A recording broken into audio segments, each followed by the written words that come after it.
श्री वाहेगुरु साहिब। जब आए सो प्रभ को भयो, जन्म तरा जग आए। कहते जिवें सानू परमेश्वर ने हुक्म किया, असी संसार विच जन्म लिया। अब मैं कथा संचेप ते कबहू कैत सुनाए। कहते हुण मैं सारी दी सारी कथा सारियां नू सुना रहा, ते सुन लवो। अगे जी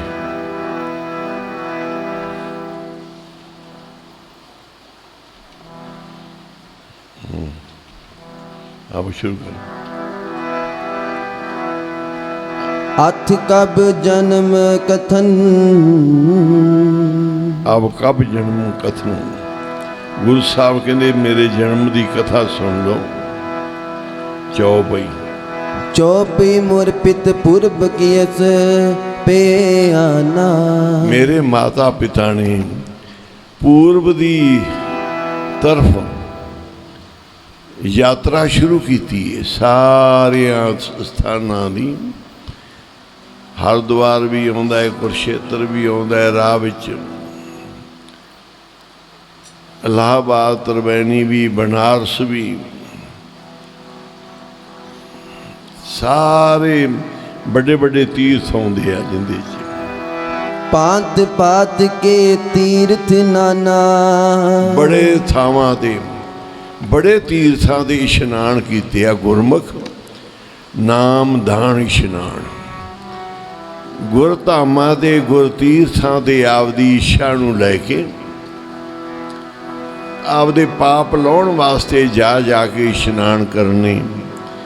साडे गुरु साहब ने तीर्थ बनाए ने गुरु घर दे, ये प्रगट कीते। अमृतसर जाओ, हजूर साहब जाओ, श्री मुक्तसर साहब जाओ। साडे मन च आया कि सारिया गुरुद्वारियां दी यात्रा करिए, ते इशनान करिए, ते पाठ करिए। 4-5 बसां संगत दियां लैके असीं यात्रा शुरू की। बरेली तो पूर्व तो शुरू की, इधर उत्तर ते पश्चिम ते दखण दी, कि सारे गुरुद्वारियां विच जाना। दिल्ली दे स्थान भी आउंदे ने, राजस्थान विच भी, पंजाब विच भी, ते सारियां दी दर्शन इशनान करने आ। नाल संगत नूं कहा, भाई जिहड़े भी तीर्थ ते जाना है उत्थे बह के जपजी साहिब दा भेटा, जां सुखमनी साहिब दी, जां कीर्तन दी, जां कोई वाहिगुरू मूल मंत्र दियां माड़ा, ये आपां करनी है। गुरु साहब अगे अरदास करके यात्रा आरंभ हो गई। सब थावां ते इशनान करना है, ते यात्रा करनी है, ते नाम जपना है। सतगुरु कहते तेरी यात्रा सफल होएगी जे तू यात्रा दे विच नाम जपेगा, नहीं तो एवं ही गेड़ा कढ़िया बन जाएगा। तीर्थ नामन जाओ, तीर्थ नाम है। उस समय फिर बड़े कौतक वरते, बड़िया स्थानां दे बड़ा आनंद भी आया। सारे गुरधामां दे गुरुद्वारियां दे दर्शन दीदारे किताब सी साडे कोल गुरुद्वारियां दे दर्शन दीदारे। उहदे च सारे गुरुद्वारियां दा नाम सी कि इन्ने गुरुद्वारे मुक्तसर दे इलाके विच, गंगा नगर वाले पासे, जां इधर पंजाब दे विच, हरियाणे दे विच गुरुद्वारियां दे दर्शन दीदारे। उहदे तो फिर सारे गुरुद्वारियां दे विच गए। ਸੰਗਤਾਂ ਨੇ ਨਾਮ ਵੀ ਜਪਿਆ, ਇਸ਼ਨਾਨ ਵੀ ਕੀਤਾ। ਗੁਰੂ ਸਾਹਿਬ ਨੇ ਬੜੀ ਮਿਹਰ ਕੀਤੀ। ਇਹ ਸਾਡੇ ਪਾਪ ਧੋਤੇ ਜਾਂਦੇ ਆ। ਗੁਰਮੁਖ ਨਾਮ ਦਾਨ ਇਸ਼ਨਾਨ, ਪਹਿਲੋਂ ਨਾਮ ਜਪਣਾ ਹੈ, ਭਾਂਡਾ ਤੁਹਾਡਾ ਸ਼ੁੱਧ ਹੋ ਜੇ, ਨਾਮ ਜਪਣ ਦਾ ਸੁਭਾਅ ਬਣ ਜੇ। ਫਿਰ ਦਾਨ ਕਰਨਾ ਹੈ, ਨਾਮ ਜਪਦਿਆਂ ਹੀ ਦਾਨ ਕਰਨਾ ਹੈ। ਦਾਨ ਕਰਕੇ ਮਾਣ ਨਹੀਂ ਕਰਨਾ, ਨਾਮ ਜਪਦਿਆਂ ਹੀ ਇਸ਼ਨਾਨ ਕਰਨਾ ਹੈ। ਸਭ ਜਗ੍ਹਾ 'ਤੇ ਗੁਰਦੁਆਰਿਆਂ ਦੇ ਦਰਸ਼ਨਾਂ ਦੇ ਇਸ਼ਨਾਨ ਕਰਕੇ 68 ਤੀਰਥ ਦੇ, ਫਿਰ ਹੰਕਾਰ ਨਹੀਂ ਕਰਨਾ ਕਿ ਮੈਂ ਨਹਾ ਕੇ ਆਇਆ, ਮੈਂ ਜਾ ਕੇ ਆਇਆ। ਕਹਿੰਦੇ ਭਾਂਤ ਭਾਂਤ ਕੇ ਤੀਰਥ ਨਾਨਾ ਮੇਰੇ ਮਾਤਾ ਪਿਤਾ ਜੀ। ਕਹਿੰਦੇ ਮਾਤਾ ਪਿਤਾ ਜੀ ਪੂਰਬ ਨੂੰ ਪਿਆਨਾ ਕੀਤਾ ਹੈ, ਤੇ ਕੀਤਾ ਕਾਹਦੇ ਵਾਸਤੇ ਆ ਕਿ ਹੁਣ ਕਿਰਪਾ ਕਰ ਦਿਓ।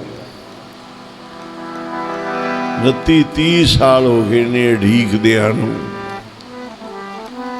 ਤੇ ਕਿਰਪਾ ਕਰੋ, ਪ੍ਰਕਾਸ਼ ਕਰੋ, ਦਰਸ਼ਨ ਦਿਓ। ਇੱਧਰ ਯਾਤਰਾ ਆਰੰਭ ਹੋਈਏ, ਉਧਰ ਗੁਰੂ ਗੋਬਿੰਦ ਸਿੰਘ ਜੀ ਕਹਿੰਦੇ ਜਾ ਵਾਇਸ ਪ੍ਰਭ ਕੋ ਭਇਓ। ਮੈਨੂੰ ਵੀ ਹੁਕਮ ਹੋ ਗਿਆ ਨਿਰੰਕਾਰ ਦਾ, ਜਨਮ ਅਵਤਾਰ ਧਾਰਨ ਦਾ। ਹਾਂਜੀ, ਜਬ ਹੀ ਜਾਤ ਤ੍ਰਿਬੇਣੀ ਭਏ। ਕਹਿੰਦੇ ਜਦੋਂ ਅਸੀਂ ਤ੍ਰਿਬੇਣੀ ਪੁਰਖੇ, ਮੈਂ ਮਾਤਾ ਪਿਤਾ ਜੀ ਤ੍ਰਿਬੇਣੀ ਇਲਾਹਾਬਾਦ ਪਹੁੰਚੇ, ਫਿਰ ਉੱਥੇ ਪੁੰਨ ਦਾਨ ਦਿਨ ਕਰਤ ਬਿਤੇ। ਪੁੰਨ ਦਾਨ ਕਰਦਿਆਂ ਦਿਨ ਬੀਤ ਕੇ ਗਈ। ਹਰ ਇੱਕ ਤਰ੍ਹਾਂ ਦੇ ਦਾਨ, ਬਸਤਰਾਂ ਦੇ, ਮਾਇਆ ਦੇ, ਜਿਵੇਂ ਕੋਈ ਹੁੰਦਾ ਹੈ ਸੋਨਾ ਚਾਂਦੀ, ਗਊ ਦਾਨ, ਇਹ ਸਾਰੇ ਮਹਾਰਾਜ ਨੇ, ਗੁਰੂ ਤੇਗ ਬਹਾਦਰ ਸਾਹਿਬ ਨੇ ਇਹ ਦਾਨ ਕਰਾਏ ਨੇ। ਗੁਰਮੁਖਾਂ ਦੇ ਆ, ਹੰਕਾਰੀਆਂ ਦੇ ਨਹੀਂ। ਗੁਰੂ ਸਾਹਿਬ ਨੇ ਕਿਰਪਾ ਕੀਤੀ। ਕਹਿੰਦੇ ਦਿਨ ਬੜੇ ਬੀਤ ਗਏ, ਤੇ ਗੁਰੂ ਗੋਬਿੰਦ ਸਿੰਘ ਜੀ ਕਹਿੰਦੇ ਫਿਰ ਉੱਥੇ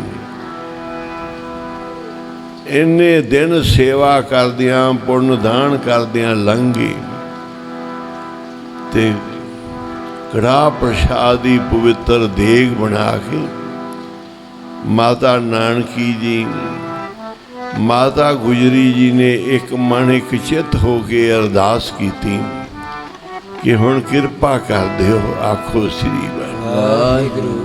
ਹੁਣ ਕਿਰਪਾ ਕਰ ਦਿਓ। ਜਿਵੇਂ ਮਾਂ ਦੇ ਗਰਭ ਵਿੱਚ ਬੱਚਾ ਪ੍ਰਵੇਸ਼ ਕਰਦਾ ਤੇ ਮਾਂ ਨੂੰ ਖੁਸ਼ੀਆਂ ਚੜ ਜਾਂਦੀਆਂ ਨੇ। ਜਦੋਂ ਲੱਛਣਾਂ ਦਾ ਪਤਾ ਲੱਗਦਾ ਕਿ ਬੱਚੇ ਨੇ ਦਾ ਪ੍ਰਵੇਸ਼ ਹੋ ਗਿਆ ਹੈ ਗਰਭ 'ਚ, ਧੰਨ ਗੁਰੂ ਗੋਬਿੰਦ ਸਿੰਘ ਜੀ ਕਹਿੰਦੇ ਨੇ ਫਿਰ ਉੱਥੇ ਇਹ ਕਿਰਪਾ ਹੋਈ ਹੈ। ਪੜਿਓ, ਤਹੀ ਪ੍ਰਕਾਸ਼ ਹਮਾਰਾ ਪਇਓ। ਪ੍ਰਕਾਸ਼ ਮਾਤਾ ਦੇ ਗਰਭ ਵਿੱਚ ਕਹਿੰਦੇ ਫਿਰ ਸਾਡਾ ਹੋਇਆ ਹੈ। ਮਾਤਾ ਜੀ ਦੇ ਗਰਭ ਦੇ ਵਿੱਚ ਫਿਰ ਪ੍ਰਕਾਸ਼ ਹੋਇਆ, ਬਖਸ਼ਿਸ਼ ਹੋਈ ਹੈ, ਨਾਲ ਦ੍ਰਿਸ਼ਟਾਂਤ ਹੋਇਆ, ਬੜਾ ਵੱਡਾ ਦ੍ਰਿਸ਼ਟਾਂਤ ਹੋਇਆ। ਮਾਤਾ ਗੁਜਰੀ ਦੇ ਚਿਹਰੇ ਤੇ ਖੁਸ਼ੀਆਂ ਆਈ। ਮਾਤਾ ਗੁਜਰੀ ਜੀ ਦੀ ਸੱਸ ਸੀ ਮਾਤਾ ਨਾਨਕੀ। ਗੁਰੂ ਹਰਗੋਬਿੰਦ ਸਾਹਿਬ ਦੇ ਮਹਿਲ ਉਹਨਾਂ ਨੂੰ ਦੱਸਿਆ ਹੈ ਕਿ ਇਸ ਤਰ੍ਹਾਂ ਦ੍ਰਿਸ਼ਟਾਂਤ ਹੋਇਆ ਹੈ ਕਿ ਕੋਈ ਬੜੀ ਵੱਡੀ ਸ਼ਕਤੀ ਮੇਰੇ ਅੰਦਰ ਪ੍ਰਵੇਸ਼ ਕਰ ਗਈ। ਆਖੋ ਸ੍ਰੀ ਵਾਹਿਗੁਰੂ। ਉਹਨਾਂ ਨੇ ਕਿਹਾ ਬੜੇ ਬਖਸ਼ਿਸ਼ ਦੇ ਲੱਛਣ ਨੇ। ਆਪ ਨਿਰੰਕਾਰ ਅਕਾਲ ਪੁਰਖ ਦਾ ਰੂਪ ਦਸਵਾਂ ਜਾਮਾ ਆਇਆ ਹੈ। ਆਖੋ ਸ੍ਰੀ ਵਾਹਿਗੁਰੂ। ਜਿੰਦੇ ਭਵਿੱਖ ਦੇ ਬਚਨ ਗੁਰੂ ਹਰਗੋਬਿੰਦ ਸਾਹਿਬ ਨੇ ਕੀਤੇ ਸੀ, ਤੇ ਕਿੰਨੀ ਵੱਡੀ ਸ਼ਕਤੀ ਹੈ। ਉੱਥੇ ਫਿਰ ਕਹਿੰਦੇ ਤਹੀਂ ਪ੍ਰਕਾਸ਼ ਹਮਾਰਾ ਪਇਓ ਅੱਗੇ ਪਟਨਾ ਸ਼ਹਿਰ ਵਿਖੇ ਪਵ ਲਿਓ। ਫਿਰ ਜਨਮ ਸਾਡਾ ਜਿਹੜੇ ਕਹਿੰਦੇ ਪਟਨਾ ਸਾਹਿਬ ਜਾ ਕੇ ਹੋਇਆ ਹੈ, ਉੱਥੇ ਜਨਮ ਹੋਇਆ ਹੈ ਪਟਨਾ ਸ਼ਹਿਰ ਵਿਖੇ ਪਵ ਲਿਓ।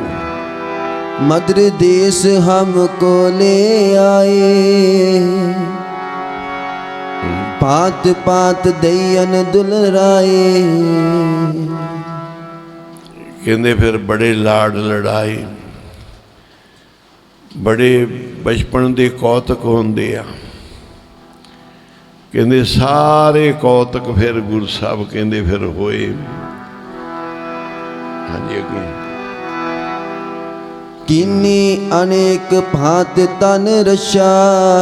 ਬਹੁਤ ਖਿਆਲ ਰੱਖਿਆ ਹੈ ਹਰ ਸਮੇਂ। ਕਹਿੰਦੇ ਮੇਰੀ ਜਿਹੜੀ ਰੱਖਿਆ ਕੀਤੀ ਹੈ, ਪਾਲਣ ਪੋਸ਼ਣ ਕੀਤਾ ਹੈ, ਹਰ ਸਮੇਂ ਸੁਰਤ ਲੱਗੀ ਰਹਿੰਦੀ ਹੈ ਮਾਤਾ ਗੁਜਰੀ ਦੀ ਲਾਲ ਦੇ ਵਿੱਚ। ਕਿੱਥੇ ਆ ਲਾਲ ਜੀ? ਤੇ ਮਾਤਾ ਨਾਨਕੀ ਜਿਹੜੀ ਗੁਰੂ ਸਾਹਿਬ ਦੇ ਦਾਦੀ ਜੀ ਨੇ, ਉਹਨਾਂ ਦੀ ਵੀ ਸੁਰਤ ਲੱਗੀ ਰਹਿੰਦੀ ਹਰ ਸਮੇਂ, ਹਰ ਸਮੇਂ ਸੁਰਤ ਲੱਗੀ ਰਹਿੰਦੀ ਹੈ ਰੱਖਿਆ ਕਰਨ ਵਿੱਚ, ਪਾਲਣ ਪੋਸ਼ਣ ਦੇ ਵਿੱਚ। दिनी पात पात की सिचा। ਬੜੇ ਭਾਂਤ ਭਾਂਤ ਦੀ ਫਿਰ ਸਿੱਖਿਆ ਦਵਾਈ ਹੈ। ਕਹਿੰਦੇ ਤੀਰ ਚਲਾਉਣੇ, ਤੀਰ ਕਮਾਨ, ਹੋਰ ਸਾਰੇ ਸਿੱਖਿਆ ਗੁਰੂ ਸਾਹਿਬ ਨੇ ਵਿਦਿਆ ਦੀ, ਹੋਰ ਸਭ ਕੁਝ। जब हम धर्म कर्म मोह आए, देवलोक तब पिता सिधाए। ਜਦੋਂ ਫਿਰ 9-10 ਸਾਲ ਦੀ ਉਮਰ ਹੋਈ, ਧਰਮ ਕਰਮ ਸਾਰਾ ਕੁਝ ਸਿਖਾ ਦਿੱਤਾ ਸਾਨੂੰ, ਸਾਰੀ ਪੂਰੀ ਸਿੱਖਿਆ ਦੇ ਦਿੱਤੀ, ਸਭ ਕੁਝ ਸਿਖਾ ਦਿੱਤਾ। ਉਸ ਸਮੇਂ ਫਿਰ ਕਹਿੰਦੇ ਪਿਤਾ ਜੀ ਸਾਡੇ ਗੁਰੂ ਤੇਗ ਬਹਾਦਰ ਸਾਹਿਬ ਜੀ ਫਿਰ ਪਰਲੋਕ ਨੂੰ ਚਲੇ ਗਏ। ਇਹ ਗੁਰੂ ਸਾਹਿਬ ਨੇ ਆਪਣੀ ਕਥਾ ਸੁਣਾਈ ਹੈ, ਸਾਡੇ ਲਈ ਸਿੱਖਿਆ ਹੈ, ਸਾਡੇ ਲਈ ਸਮਤ ਹੈ ਕਿ ਚੰਗੀ ਔਲਾਦ ਬੱਚੇ ਮੰਗਣ ਵਾਸਤੇ, ਪੈਦਾ ਕਰਨ ਵਾਸਤੇ ਪੁੰਨ ਦਾਨ ਵੀ ਕਰਨੇ, ਪਾਠ ਵੀ ਕਰਨੇ, ਸਿਮਰਨ ਵੀ ਕਰਨਾ, ਯਾਤਰਾ ਵੀ ਕਰਨੀ, ਗੁਰਦੁਆਰਿਆਂ ਦੇ ਦਰਸ਼ਨ ਦਿਦਾਰੇ ਵੀ ਕਰਨੇ, ਅਰਦਾਸ ਕਰਨੀ, ਸਿਮਰਨ ਕਰਨਾ। ਇਹ ਗੁਰਮੁਖ ਪਹਿਲੋਂ ਸਿਦਕ ਭਰੋਸੇ ਰੱਖਣੇ। ਕਿੰਨੇ ਸਾਲ ਲੰਘ ਜਾਣ, ਜਿੰਨਾ ਸਮਾਂ ਗੁਰੂ ਸਾਹਿਬ ਪਾਉਂਦੇ ਆ ਉਨੀ ਵੱਡੀ ਕਿਰਪਾ ਕਰਦੇ। ਕਿੰਨਾ ਸਮਾਂ ਲੰਘ ਜੇ ਉਨਾ ਸਮਾਂ ਨਾਮ ਜਪਦਿਆਂ, ਬਾਣੀ ਪੜ੍ਹਦਿਆਂ ਗੁਜ਼ਾਰਨਾ ਹੈ। ਤੇ ਜਦੋਂ ਗੁਰੂ ਸਾਹਿਬ ਮਿਹਰ ਕਿਰਪਾ ਕਰਨ, ਫਿਰ ਨਾਮ ਵੀ ਜਪਾਇਆ, ਦਾਨ ਵੀ ਕੀਤੇ, ਇਸ਼ਨਾਨ ਵੀ ਕੀਤੇ ਸਭ ਥਾਵਾਂ 'ਤੇ। ਫਿਰ ਉਹਨਾਂ ਦਾ ਦਾਨ ਕੀਤਿਆਂ ਦਾ, ਨਾਮ ਜਪਿਆਂ ਦਾ, ਇਸ਼ਨਾਨ ਗੁਰਧਾਮਾਂ ਦੇ ਕੀਤਿਆਂ ਦਾ ਫਲ ਮਿਲਿਆ ਕਿ ਗੁਰੂ ਸਾਹਿਬ ਨੇ ਚੰਗੀ ਵਸਤੂ, ਚੰਗੀ ਦਾਤ ਝੋਲੀ ਦੇ ਵਿੱਚ ਪਾਈ। ਜਿਹਾ ਬੀਓ ਤਿਹਾ ਫਲ ਪਾਇਆ। ਜਿੰਨੇ ਤੁਸੀਂ ਬੀਜੇ ਆ, ਜੋ ਤੁਸੀਂ ਕਰਮ ਧਰਮ ਕੀਤੇ ਆ, ਉਹਨਾਂ ਨੂੰ ਫਲ ਲੱਗਣ ਵਾਲਾ ਹੈ। ਆਖੋ ਸ੍ਰੀ ਵਾਹਿਗੁਰੂ। ਤੁਹਾਡੇ ਬੀਜਿਆਂ ਹੋਇਆਂ ਨੂੰ ਸਤਿਗੁਰੂ ਫਲ ਲਾਉਣਗੇ, ਜ਼ਰੂਰ ਕਿਰਪਾ ਕਰਨਗੇ। ਸਤਿ ਸ੍ਰੀ ਵਾਹਿਗੁਰੂ ਸਾਹਿਬ।